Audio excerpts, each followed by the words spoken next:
Welcome back to my YouTube channel. In today's video, we'll be embarking on a project using HTML, CSS, and JavaScript.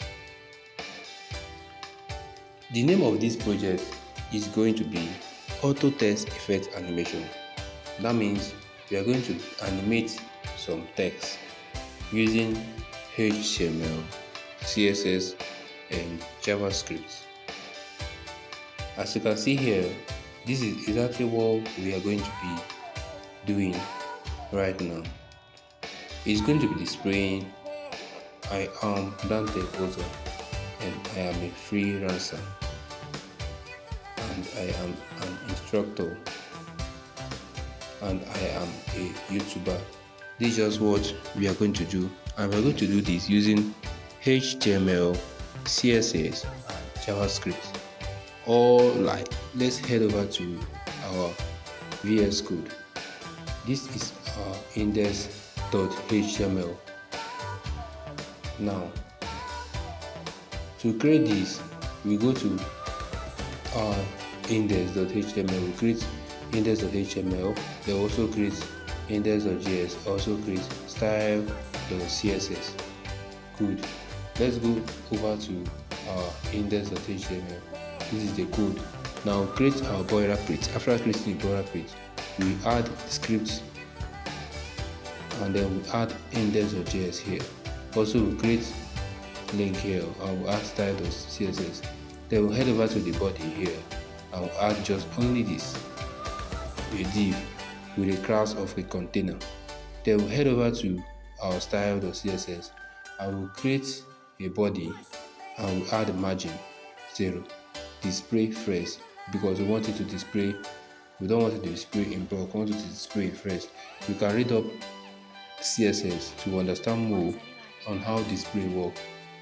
This is the property, this is the selector body, and this is the property, and then this is the style, this is the value. Then we have justify content center, because we want it to be on the center. That is why we justify the content to be center, and height to be 100 VH. We want it to occupy all these. Align item center, and then background color, we want it to be salmon. Then we want the font family to be permanent marker and a backup of cursive. This is exactly what we want in our CSS. Alright, let's head over to JavaScript as we have here in our JavaScript code. First of all, we make reference to the container here by declaring a variable container el, and we say document.query selector, and we make reference to the class which is called container here on the HTML. As you can see here, we have a class of container. That is what we make reference here using your JavaScript. Now the next thing we do, we wanted to make reference to the things that we want to be displaying on the browser. So this is assumed to have its own div, but here we just created it ourselves using a cons. Then these are different strings in an array. This is an array of data. So this is an array data. We have 1, 2, 3, and 4. That means we have 4 arrays. And remember, JavaScript is a 0 base. So when we say 0, we are talking about this. When we say 1, we're talking about this. When we say 2, talking about this. When we say 3, talking about this. So 0, 1, 2, and 3. That is how JavaScript counts. That is why we say JavaScript is a 0 base language. Okay, now we now say let's career index, which career index be equals to 0. Then let character index be equals to 0. When we say career, this is the career here. When we say index means counting from 1, 2, 3, 4, 5. That means if we say 0, we are counting this one. Then we say character index, we are talking about this character that we declared.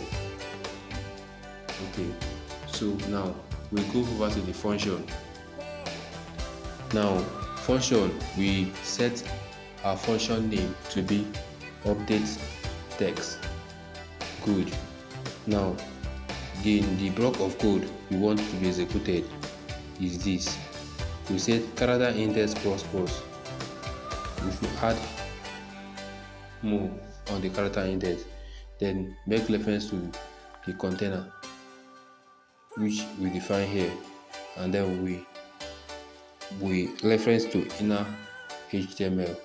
Inner HTML, we wanted what is going to be displayed inside that particular element, which is going to be a complete element here, which is H1.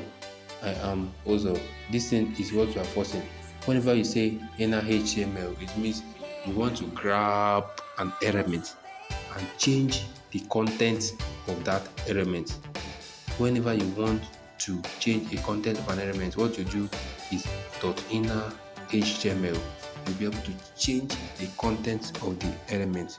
That is exactly what we do here, because we wanted to change the content of this element. That is why we did this.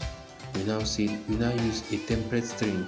This is called a template string. That is what we will use here. To type a template, you just press shift and then you press this. You can be able to type a template string.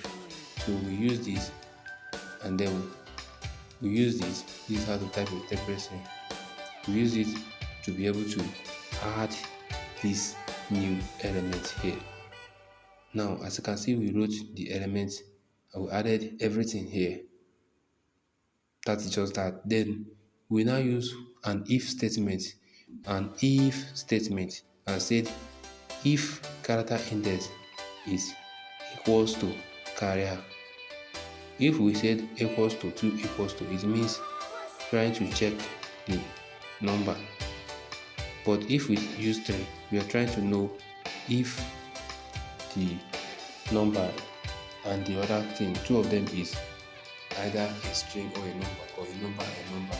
So that is just what you do. You can read off operators or JavaScript more to understand.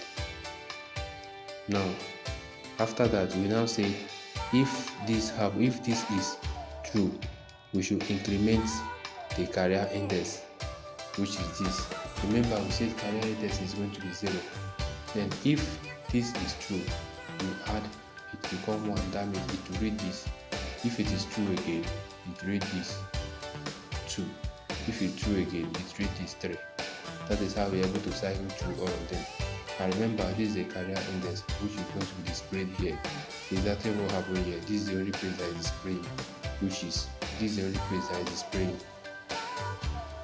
and that is changing exactly here. This is the place that is changing, not the entire thing. So you have to put this function on the place that you want to change, and then you put what you want to change there. This is exactly what happened there. And after that, we'll be able to continue and also say if the carrier index is equal to this document, if we also increment this. So that is exactly what we did, and then we'll set timeout to update text 400. That is exactly what we did on JavaScript, and we are able to work and get this perfect. You can go through the code and understand it more better. You can also do this on your own. After you might have understand it, you can go back to HTML, CSS, and then study the JavaScript very well.